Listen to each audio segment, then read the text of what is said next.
Motivational গল্প। সঠিক তথ্য। সনাতনের বাবার মৃত্যুর পর তাদের পরিবারের 2 বেলার খাবার জোগাড় হতো কোনো মতে। একদিন সনাতনের মা সনাতনকে একটা সোনার হার দিয়ে পাঠালেন তার কাকার কাছে ওটা বিক্রি করে কিছু টাকা আনতে। সনাতন হারটা নিয়ে গিয়ে তার কাকার হাতে দিল। তার কাকা হারটা দেখে হারটা ফিরিয়ে তাকে কিছু টাকা দিয়ে বললেন, এই টাকা নিয়ে যাও এবং মাকে গিয়ে বলো এখন সোনার বাজার খারাপ চলছে, তাই দাম কম পাবে, পরে দাম বাড়লে বিক্রি করতে, এবং তুমি কাল থেকে দোকানে চলে আসবে কাজ করার জন্য।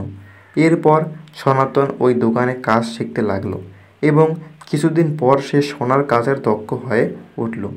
এবার তার কাকা বললেন, সনাতন এবার তুমি যাও এবং তোমার মার ওই সোনার হারটা নিয়ে আসো।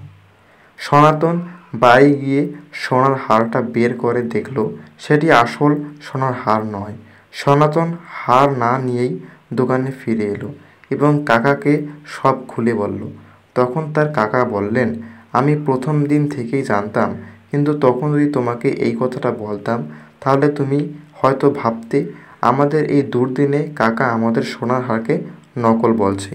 অর্থাৎ জ্ঞান ছাড়া কোনো কিছু মন্তব্য করা মূর্খামি, যা আমরা এই বাস্তব জীবনে অনেক করে থাকি। আমাদের অনেক সম্পর্কই এইভাবে নষ্ট হয় ভুল মন্তব্য বা ভুল তথ্যের কারণে। ভিডিওটি ভালো লাগলে লাইক, কমেন্ট, শেয়ার করে পাশেই থাকবেন এবং চ্যানেলটি সাবস্ক্রাইব করতে ভুলবেন না। ধন্যবাদ।